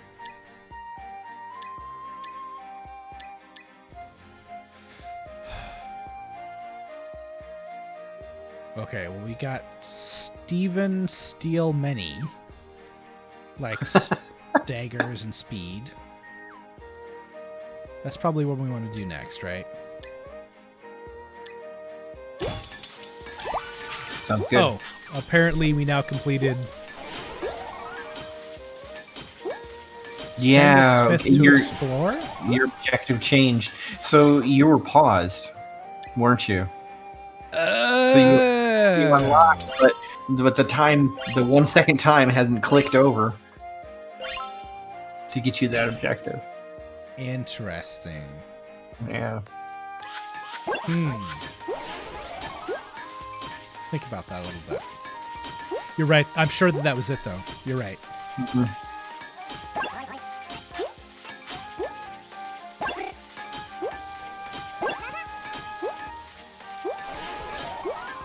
This sequence feels very much like the development sequence in Game Dev Tycoon. Does it really? Because basically what you have people sitting at desks, and each of them have different skills in different areas, and as they work, bubbles pop up from them and collect and add points to the game. And the more bubbles that you get, the better your game is. Huh, that's cool. It's also it's very standard for a management type game where you select resources, you delegate commands, and then you wait for action to be completed. Right. And then certain things happen during that time, and then you can, if you can double up on it, you can double up on it. And if you want to make a Skinner box backed mobile game, then you just put timers on everything and make people pay to get past the timers.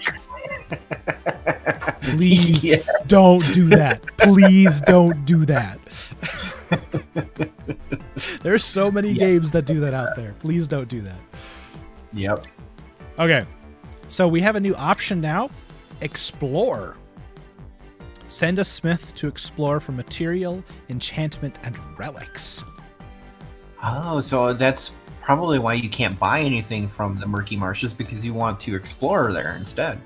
You have not discovered any items here, so let's see. This is our next objective, is to go explore. Oh, okay. Oh, look at that. I'm going to move us around a little bit here. So, we now are looking at the other stat, the other level that all of our smiths have is the explorer. So they have the merchant, the explorer now. So now this is this other piece of the game that I hadn't seen before. Okay. So there are materials, enchantments, and relics to unlock. Interesting. Let's send Russet. Russet hasn't gotten to do anything fun yet. That's true, yeah. Oh, you can select all of your smiths. Dude, we're going to whole hog. Whole shop is going. 100%. I mean, they can't do anything while... Oh, you must have at least one smith in your shop. All right, we'll let Laura's been doing it. Laura's, yeah. Going out for a walk. Going for a walk. Lies! Lies! Get back here.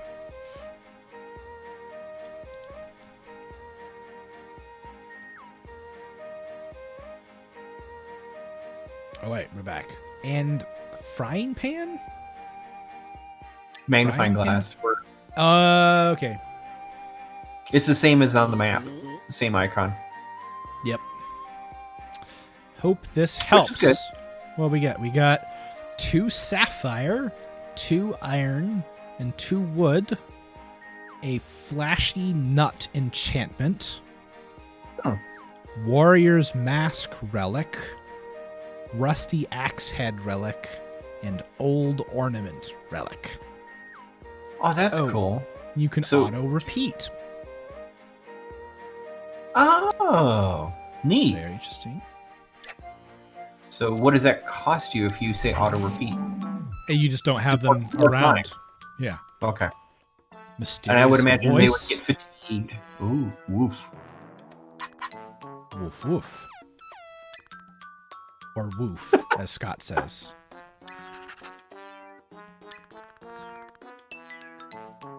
This is a very terrified looking potato. Yes. Oh, it's the dog from the title screen. The potato dog.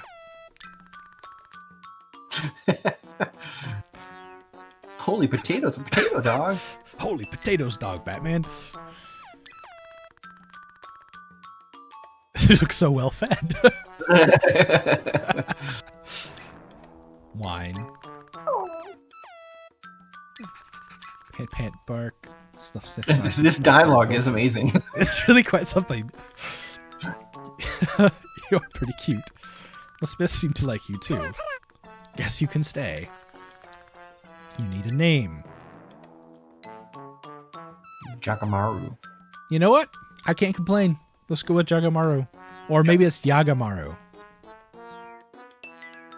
Soft J? Yaga? Yagamaru? Anyway.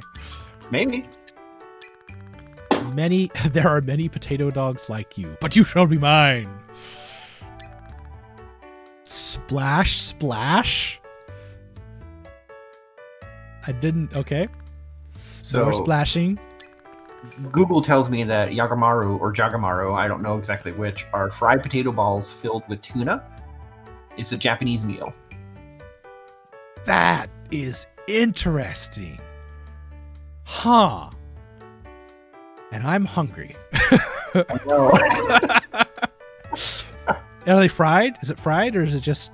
It is fried. Yep, fried. Oh, so I would imagine they probably mash them, fill them, put the mash on the outside, and then deep fry them. That sounds so good. That's like it does. It's like a level up of a hush puppy. That sounds really, really good. It is just like that. Yeah, exactly. Oh, jeez.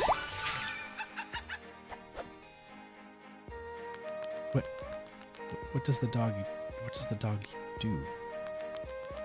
The dog randomly goes to the different panels. Feed me. Feed me. Yeah.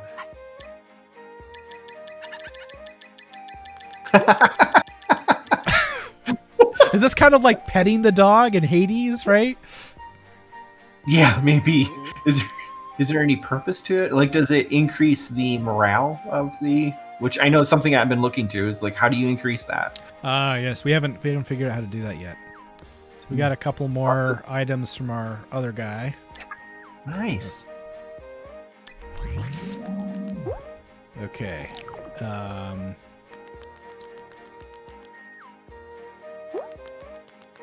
What are we doing here?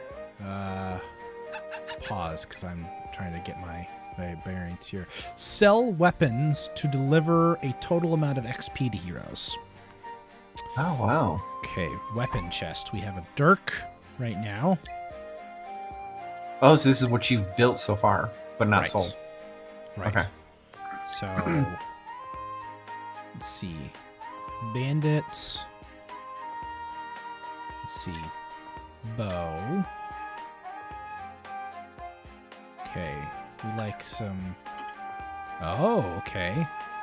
Okay, Archer we've already got to max. So, Archie Huntsman needs a bow with accuracy.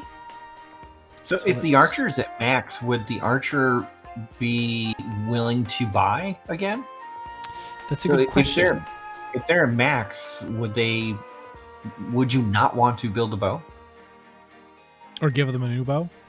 That's interesting. I'm not sure. Or maybe they could get a new bow for something better. I don't know. Huh. I don't know if they can get more XP though. That's the thing. Yeah, that's true. Okay, an accurate bow. That's what we need.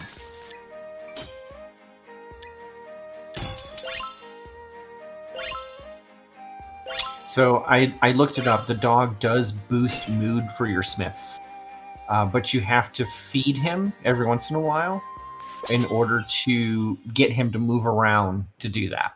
Gotcha. Okay. So if he gets hungry, you got to feed him, and then he'll go around. Oh, we hit the end of our first month. Ooh, here we it's are. payday. It's payday. And what does this mean? Oh. What if you had less than 600? Presumably game over. So look at this. So they leveled up, and now their monthly salary is increased. I wondered that. That's interesting. All right. I keep using the word interesting. That is a fascinating... Interesting that you do that. That is a fascinating point about this game. All right. So that leads me to something that is kind of interesting about... I did it myself. Something about management games that is difficult to do. So in management games, you can, especially older management games, you can get yourself stuck in a no-win situation, right? So one example here is that if you didn't have enough cash or starch to pay your guys, your smiths, then what happens? Do they all leave? Is that game over? And if that happens, the hour and 40 minutes that we've invested in this game so far, is it thrown away? Yeah. It's gone, exactly, yeah. So it used to be in management style games like this, like old school SimCity or something like that. Even earlier Civ did this, where you could get yourself into a nasty situation where hours or days spent on a game is just lost completely. But that has changed in the last, decade or so, where it's much softer. You can get yourself out of bad situations pretty easily. It's an interesting conversation because, like there's a much bigger attitude towards trying to think of a way to say it. Making your game open to a wider variety of players. Mm-hmm. So you've seen the recent development of things like story modes, right? Where you either drastically reduce the difficulty of enemies or drastically increase the capabilities of your player, or both. And basically make and the most extreme versions of it will even remove combat or the challenge or whatever. So that the player can just move through the game and experience the story without any of the harsh challenges. And then, of course, we've had this for a long time, but the very hard challenge versions, I've been playing Divinity, so it's one that keeps coming to mind. But Divinity has a story mode, and it also has a heroic mode, which is you play, and if you die at any point, then you're done. The save deletes, permadeath, Iron Man mode. You can't come back to it; it's gone.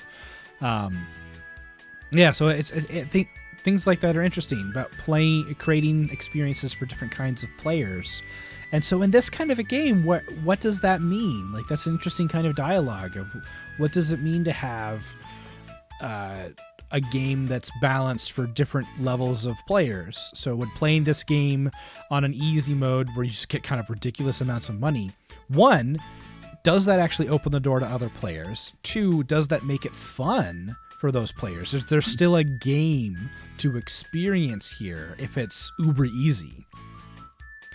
And what does losing look like? How much do you hold the hand of the player to, like, well, you kind of blew it. Let's give you a boost here so that you can kind of maybe get your feet back under you. So that you didn't, as you said, lose your hour and 45 minutes. There's a lot of questions around that. I'm kind of curious what they did. I've noticed that in management style games lately, they have completely removed that ability to really crash and burn. Right? It's kind of very easily avoidable, if nothing else. Which this one made me wonder about the $600 for Payday, or maybe they purposely had that $600 so low. And now that I think about it, really, what could you have bought that would have been 2,000, 3,000 starts that you had, right? You had a ton of cash. It was very easily coverable. Well, you could have made a lot of bad decisions about who you were selling stuff to. That's true. Yeah, we were doing really good. You're right. Huh. I don't know. It is an interesting conversation. Because old school games were harsh. I think the first Civ, you could have spent a very long time and then just get crushed by Gandhi. Right? I actually read an article about that. Yeah, I brought him up purposely. It was a bug that would flip him to because it would move it from one side to the other side of the integer scale. Yep. But if it went past 255, if it went below 0, it went to 255. It would flip it to 255 for the aggressive scale. Yeah. All right, what am I doing here? Well, I wanted to look at my inventory, see if there was stuff I wanted to buy. Yeah, so can you make legendary weapons with these relics that you found? Well, I can't do anything except for what I have unlocked so far. We haven't gotten to unlocking things yet. I would have thought that unlocking a different weapon type would have been before unlocking another area on the map. Yeah, it's interesting. Because I'm just watching and I'm getting a little, I don't want to say bored, but it's getting rote. It's interested in exactly, yeah. Oh, hey, let's make another Dirk. Because we've been making Dirks for an hour and 48 minutes or whatever. That's true. I mean, it has been, the variety and the scale has been going up, so that's been nice. But I would have thought that another weapon type would have been introduced earlier. I thought we would have come across at least one. That's a good point. It's a good point. When you hover over the weapons, does it say what you have to do to unlock it?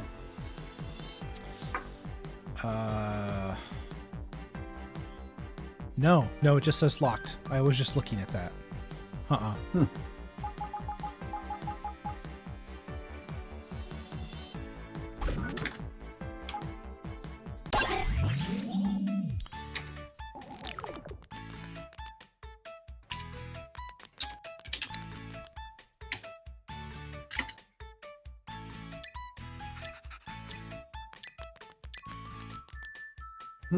I was looking it up to see if I could find something. All right. This is the person who wants dagger with speed. And this is the person who wants a bow with accuracy.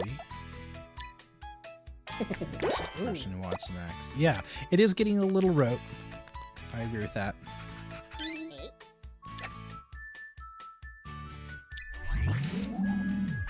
And I guess it could be there is value in getting the player to feel like that just a little bit and then introducing something new. Keeps them engaged.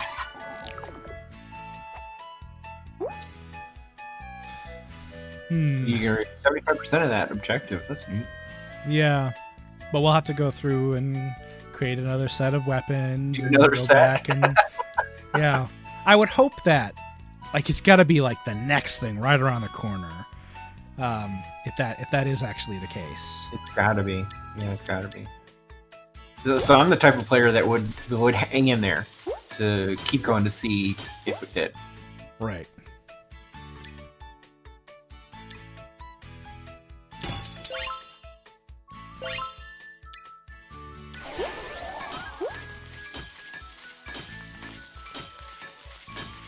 We can speed time up here. That is nice that they have that. Yeah, that's true. Especially what the mood we're in right now. Yeah, it's like let's move on to the next piece here. Yeah. All right, so we want accuracy. Well, you have to research the weapons. Yes, we haven't gotten the ability to do that yet. So we need probably another person to do researching. You're probably right. We probably have to assign people. Yeah. And I'm looking at the spots on your game board, and it looks like there's only spots for the jobs that you have now. Oh, is that a Totoro reference? I think that's a Totoro reference. It totally looks like it. Yeah, I think so. It's raining 4-leaf clovers. The weapon you're forging has been improved. Boom. Okay, great. So now let's go ahead, sell weapons. Let's go through our 3 again. Master Merchant. We're gonna hit that. Sell it to the thief. Sell it to them.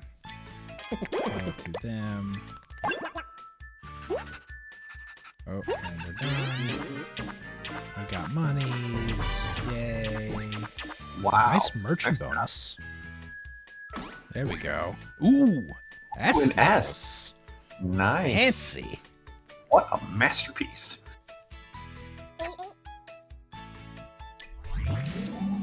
Okay.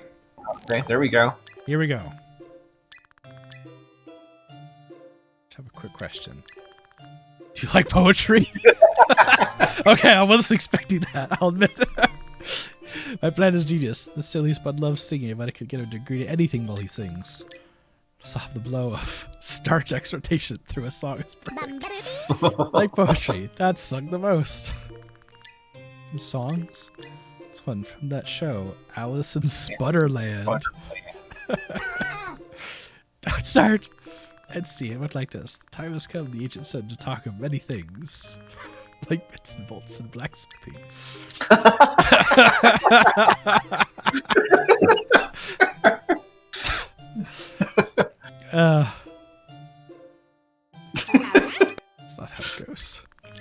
goes here. You see, Patata, I came here today to collect on my 99.9% ownership of the shop. What does that mean? Yes. Don't you think I should be getting something in return? Yes. Get my something in return. You know, I don't really have a lot on the shop if you own everything anyway. But you have all of the starch from the weapon sales. That's what I want. Specifically 500 starch. You don't have to pay right now. I'll stop by when you have enough starch. How do you own 90% blocked gram in the first place? An agreement, you know, bonds, equities, that sort of complicated stuff. Actually, I'll work hard and get that starch ready for you. For what feature almost unlocked? I didn't catch it. It looked like contracts, maybe? Oh. Busy spud, you know. Oh, it's just got tons of contracts to fulfill today. I'm just done with your cut, agent. Wow, that's really... Pay attention to this shop. Wow, that was fast.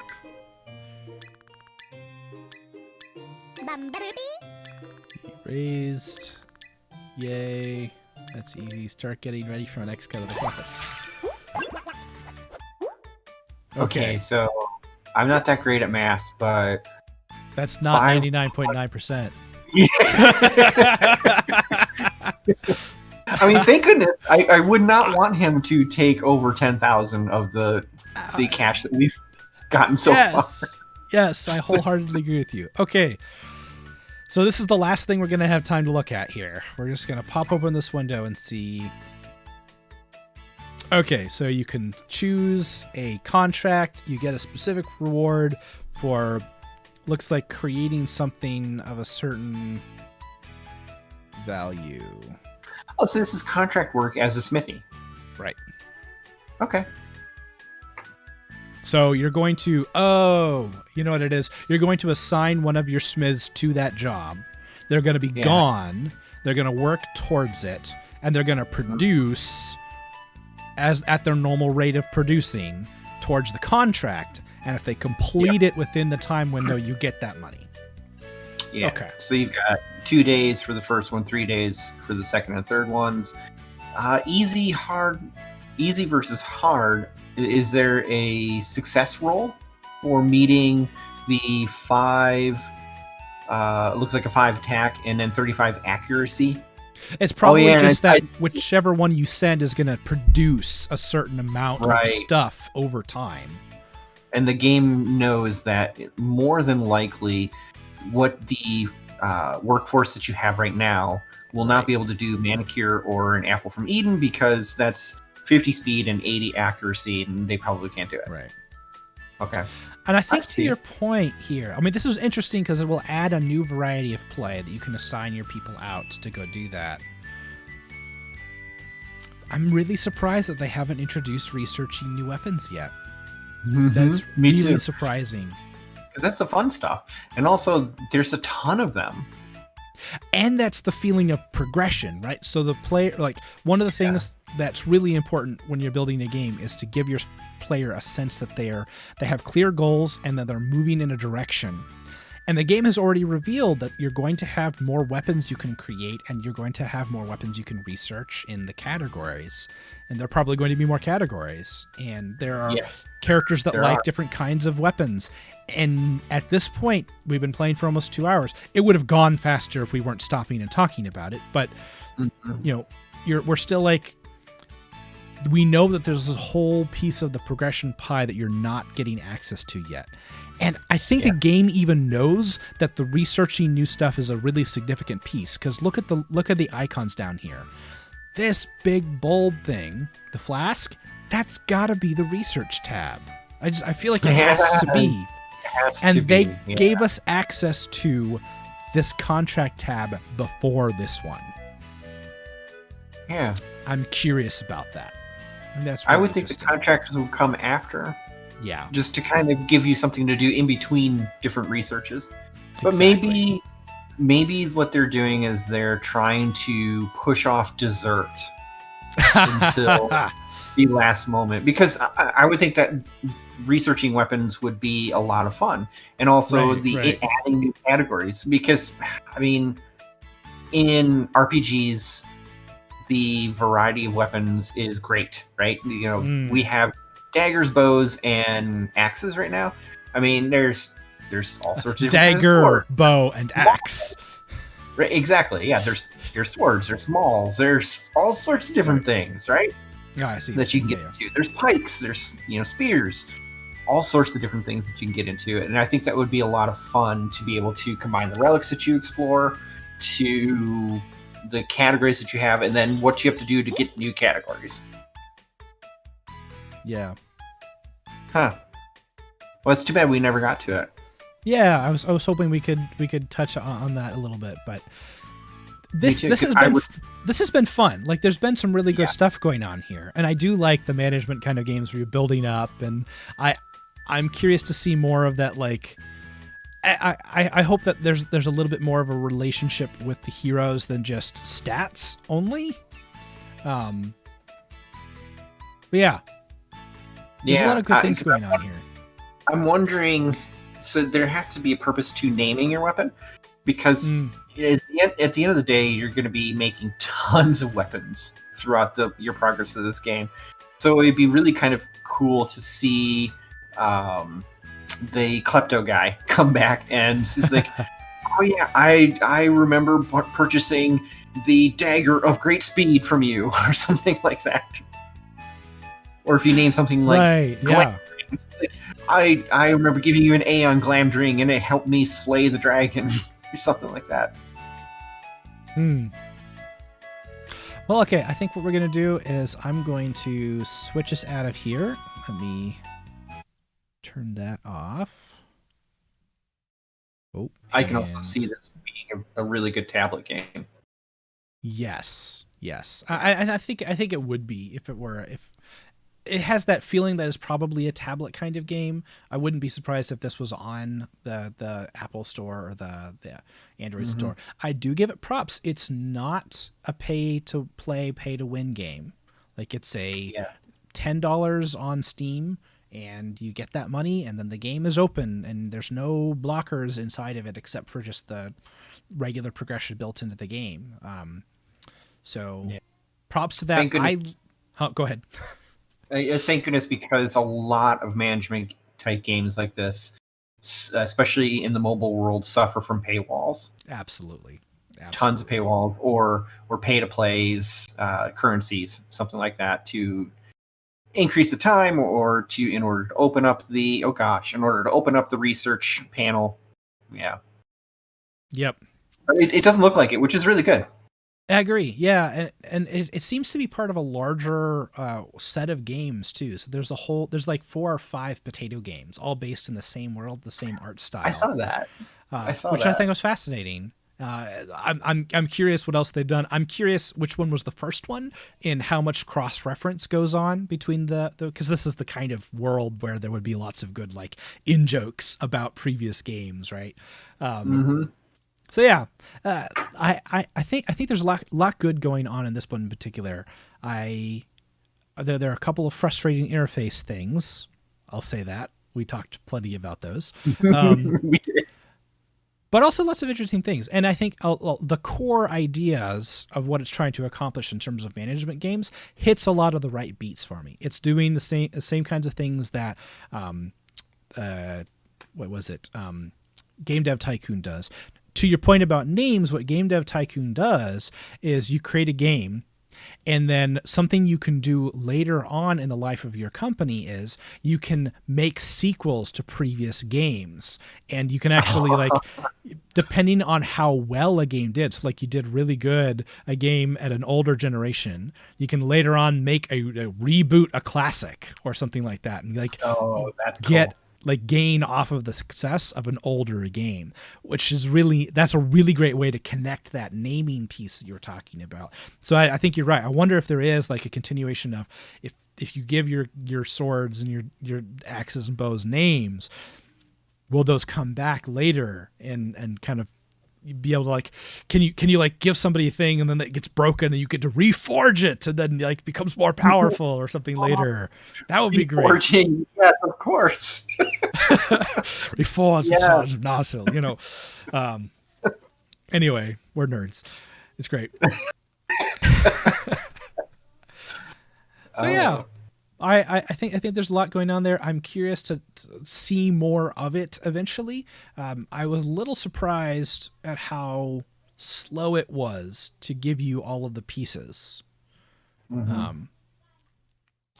I wonder if they're like if you've like played through it a ways, if you can come back to it where you can start from the beginning with everything unlocked already for you, so that you could just like try to be as efficient as possible from day one. I'm curious if that's a mode. Right. Probably it's a common thing. Right. But I don't know.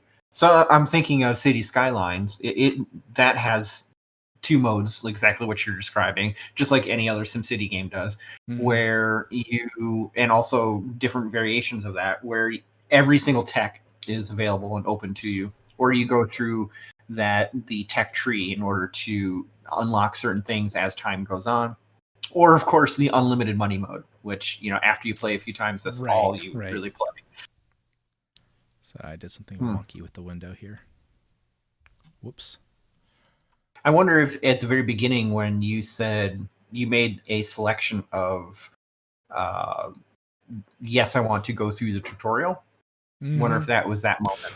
Well, it actually, what it asked you was, do you want to skip the tutorial up to the point that you have previously played? Ooh, that's interesting. I haven't seen that. Usually it's like, do you want to do the tutorial or nothing? So if you replayed right now, it would take you up to the contracts. Right. That's my understanding.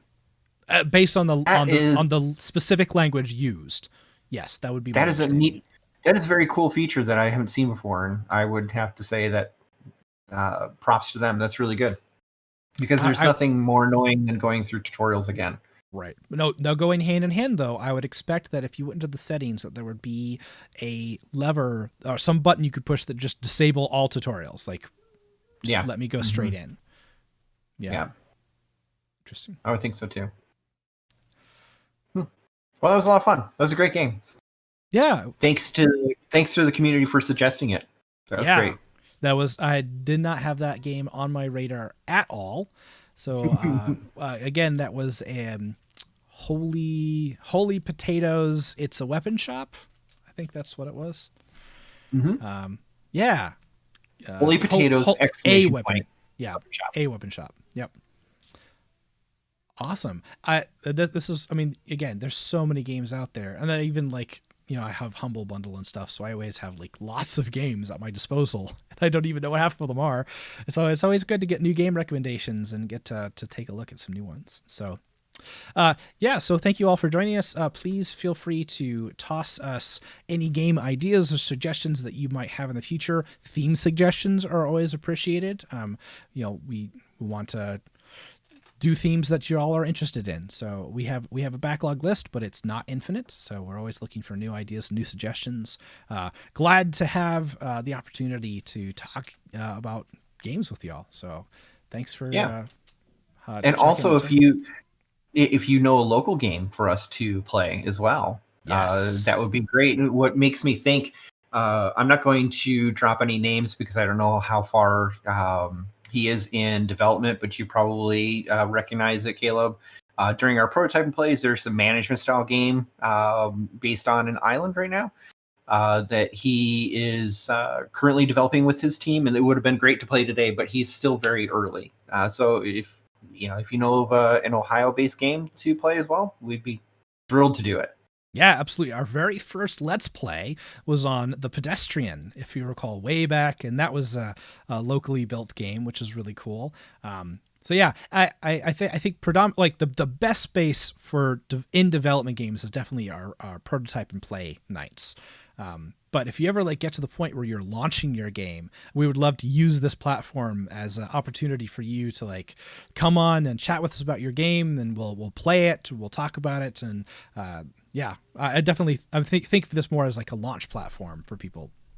Yeah, absolutely. So, absolutely.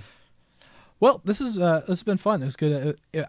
That I'm glad we ended up taking the 2 hours because I think there was plenty to talk about with that particular game. And I almost kind of suspected that because management games can be very complex. There's lots of numbers, lots of stuff going on. Most of these games have spreadsheets behind them. So if you're looking to do numbers games, either already know how to go do spreadsheets, and that's why you're doing a management game, or you're probably going to want to learn some spreadsheet stuff because there's a lot of number crunching in order to get it balanced right. So, all right. Well, that's everything that I had. Any last words from you, Scott? Yep, I'm all good. This is fun. Awesome. Well, we will catch you all next time. Our next event is our regular scheduled game dev meetup with speakers, and that's going to be this Saturday at I'm going to get it wrong. 1 o'clock. 24th at 1. Yes. Yes. Okay. Excellent. All right. Well, we will catch you all later. Cheers. Thanks.